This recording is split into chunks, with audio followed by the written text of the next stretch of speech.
Oke, kembali lagi pertemuan pada hari ini setelah TS mengenai budaya dan subbudaya. Jadi budaya itu adalah sebuah tatanan mengenai pengetahuan, pengalaman, kepercayaan yang biasanya itu diturunkan dari eh, latar belakangnya nenek moyangnya sendiri. Entah itu ada agamanya, entah itu nanti berupa nilai, itu nanti juga bisa berupa sikap. Intinya adalah secara turun-menurun masih dipercayai atau diyakini. Nah, di dalam budaya itu ada subbudaya, di mana di situ ada masalah komunitas eh, yang memperlihatkan suatu pola perilaku yang membedakan dengan subbudaya lain. Nah, tentu saja di Indonesia itu berbagai macam adat, suku, dan budaya yang melingkupi masyarakatnya. Misalkan budayanya kita di Jawa Timur pasti berbeda dengan Jawa Tengah, meskipun agak menyerupai, tapi ada yang berbeda. Nah, dapat kita juga jumpai yang sangat berbeda adalah antara adatnya orang Jawa Timur dan Jawa Tengah dengan orang Jawa Barat. Itu kan sudah berbeda sekali. Oke, saya masuk untuk yang berikutnya. Nah, ada juga subkelompok yang menyimpang. Kenapa kok disebut menyimpang?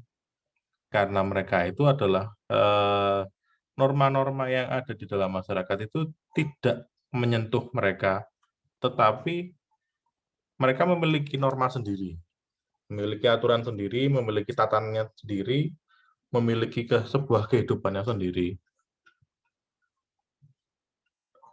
Dan itu dianggap oleh masyarakat secara garis besarnya itu adalah menyimpang, karena tidak sesuai dengan norma atau budaya yang ada di suatu daerah tersebut. Menyimpang dalam hal ini adalah tidak serupa. Misalkan kita bilang coklat itu manis. Nah, secara garis besar masyarakat itu bilangnya juga coklat itu manis. Tapi ada mungkin yang bilang coklat itu asin. Nah, itu kan menyimpang. Ada lagi mungkin warna merah itu ya merah. Tapi ada juga yang bilang itu biru itu jadi merah.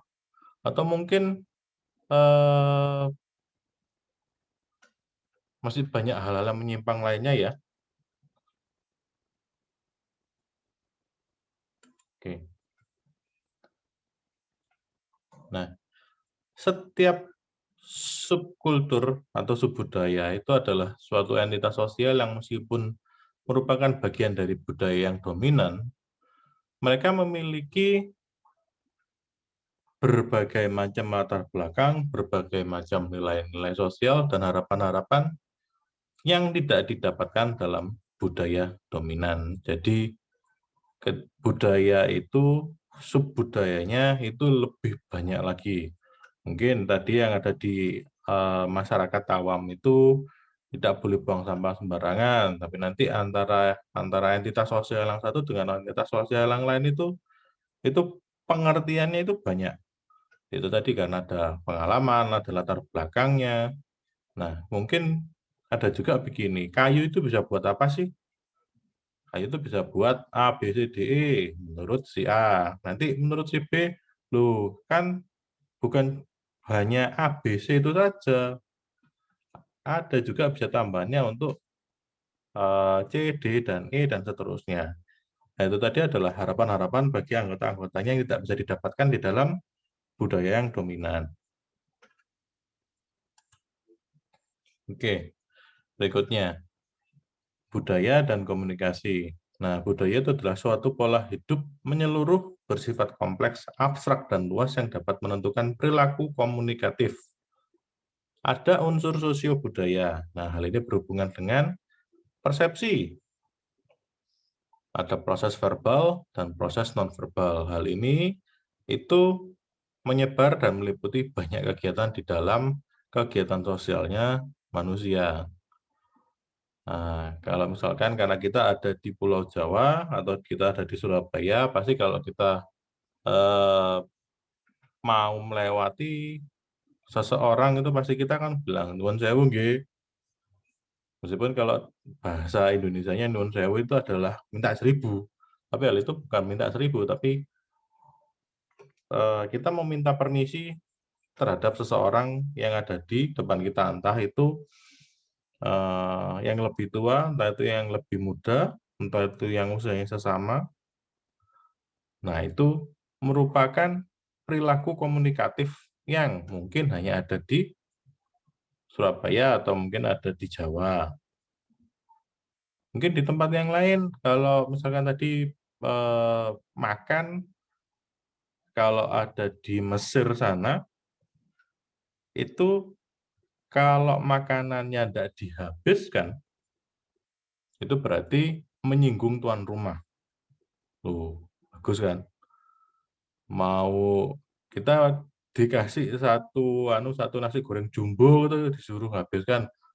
Biasanya perutnya orang Indonesia agak kecil-kecil gitu dibandingkan orang Mesir sana kan masih berbeda. Nah, tapi ya itu tadi. Unsur komunikatif di sini itu yang terkadang kita masih belum bisa membedakan. Kenapa? Ya karena kita berlatar belakang budaya yang berbeda-beda.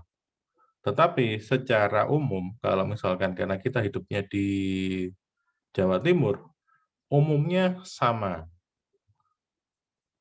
Tapi mungkin ketika kita masuk ke provinsi di Jawa Tengah, mungkin yang biasanya kita lakukan seperti ini di Surabaya itu umum.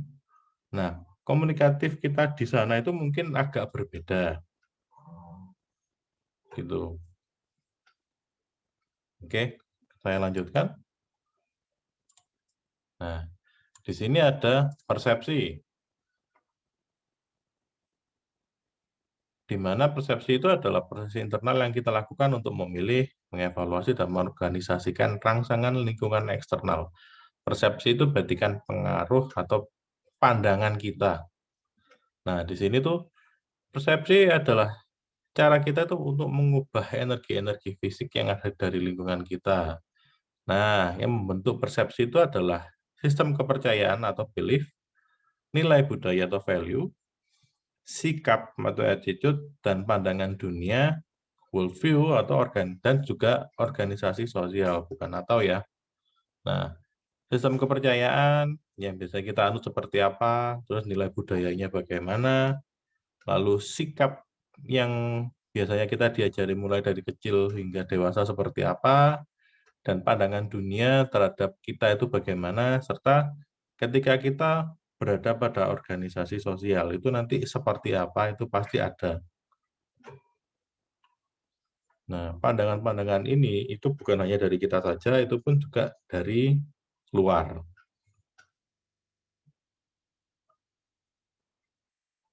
Oke, saya lanjutkan. Nah, kita masuk ke kepercayaan dan nilai.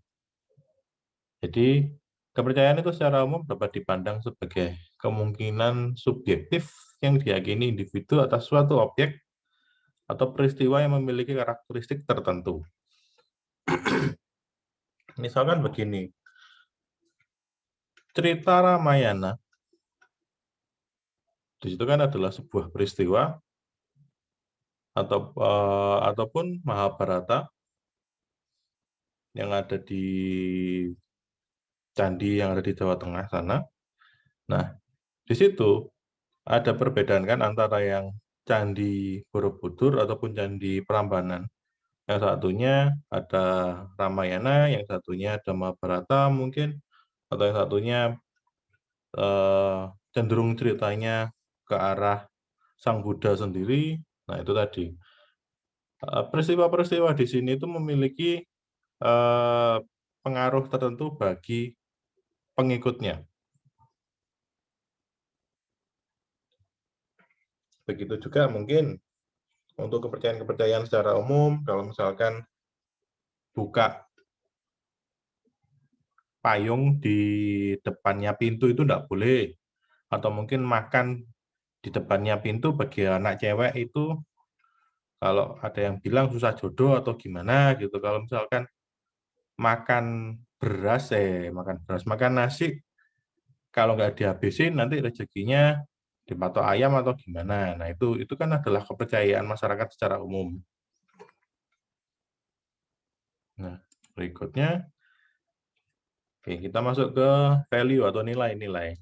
Di sini adalah aspek evaluatif dari sistem kepercayaan, nilai, dan sikap. Nah, dimensi ini meliputi kualitas seperti adanya kemanfaatan, ada yang fungsinya untuk kebaikan, estetika, terus mampu untuk memuaskan kebutuhan dan kesenangan. Jadi nilai-nilai di sini adalah kebaikan kalau misalkan sebuah barang itu memiliki added value.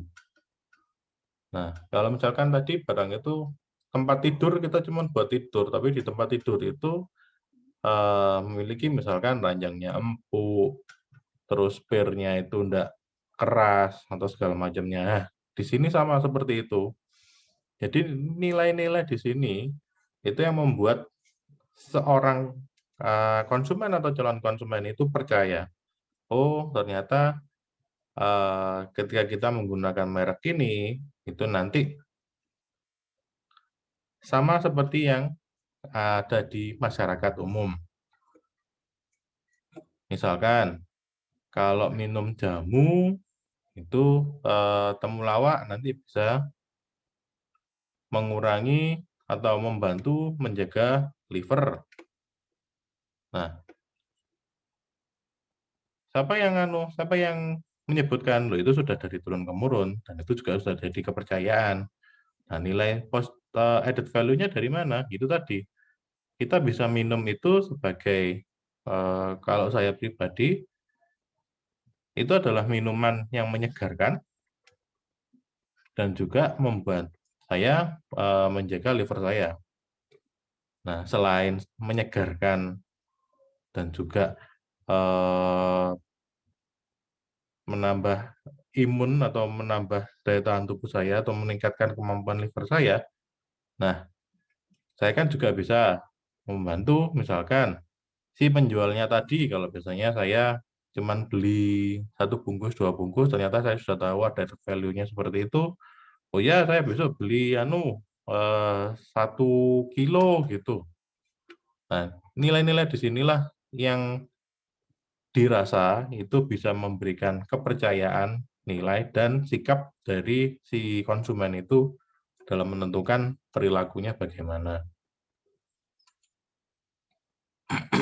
Nah, sedangkan untuk nilai-nilai budaya itu adalah, nah namanya nilai-nilai budaya ya, itu adalah seperangkat aturan terorganisasikan untuk membuat pilihan dan mengurangi konflik dalam suatu masyarakat. Nilai budaya tercermin dari perilaku anggota budaya yang dituntut oleh budaya tersebut. Nilai-nilai ini disebut juga sebagai nilai normatif. Salah satu contohnya adalah yang paling sederhana, ketika kita bermusyawarah, nah pasti kita akan melakukan yang namanya satu kata, yaitu kata mufakat. Di mana itu budaya yang masih dianut sampai sekarang. Nah, pilihan-pilihan itu tadi itu bisa untuk mengurangi konflik. Karena seperti yang kita ketahui kalau kita sudah masuk dalam musyawarah atau mungkin kita sebut saja lagi ada rapat perkumpulan dari suatu RT gitu. Nah, ketentuan-ketentuan tadi itu kan yang pasti adalah menyinggung mengenai yang ada di dalam lingkupnya si RT tadi.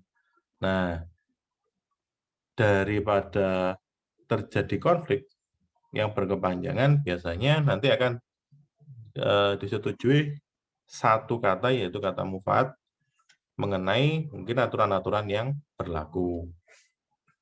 Gitu.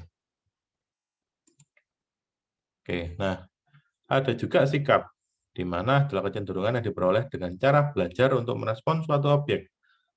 Secara sederhananya adalah Nah, sebelum saya lanjutkan lagi, komponen sikap itu ada kognitif, afektif, dan juga konatif. Nah, sikap itu adalah yang paling sederhana bisa kita lihat ketika kita salah, kita menyebutkan kata atau meminta maaf.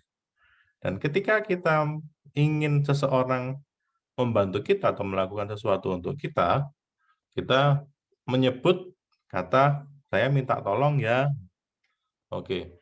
Nah, dari sikap-sikap inilah bisa dilihat bahwa seseorang itu memiliki perilaku yang santun. Nah, perilaku yang santun itu bisa kita lihat dari komponen sikapnya, ada kognitif, afektif, dan konatifnya, semuanya positif. Ya, kalau misalkan yang negatif ya, kalau misalkan mau main gitu, kita ndak minta permisi, langsung mak bejudul gitu, atau ndak apa itu tidak sesuai dengan yang seharusnya. Harusnya mengikuti aturan A, B, C, baru bisa nanti masuk ke D, ya ternyata dari A langsung lompat ke D. Nah, begitu. Jadi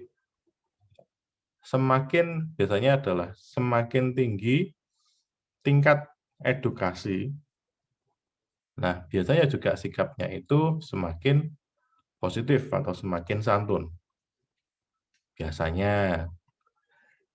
Tetapi kalau misalkan ada beberapa penelitian yang bilangnya sikap ternyata tidak merespon suatu objek, ya monggo. Tapi hal ini kan bisa juga dijadikan pembelajaran atau mungkin dijadikan penelitian bagi mahasiswa. Oh, ternyata sikap itu nanti, misalkan barang X ini mempengaruhi sikapnya untuk selalu, loyal. Nah, itu kan juga bisa. Oke. Nah, untuk materi hari ini cukup sampai sekian. Jika nanti ada pertanyaan, akan bisa kita diskusikan di grup WA, dan sementara akan saya berikan pembagian kelompok, sebanyak 6 kelompok. Nanti akan kita diskusikan lagi di dalam grup. Oke, cukup sekian. Sampai jumpa di minggu depan. Terima kasih.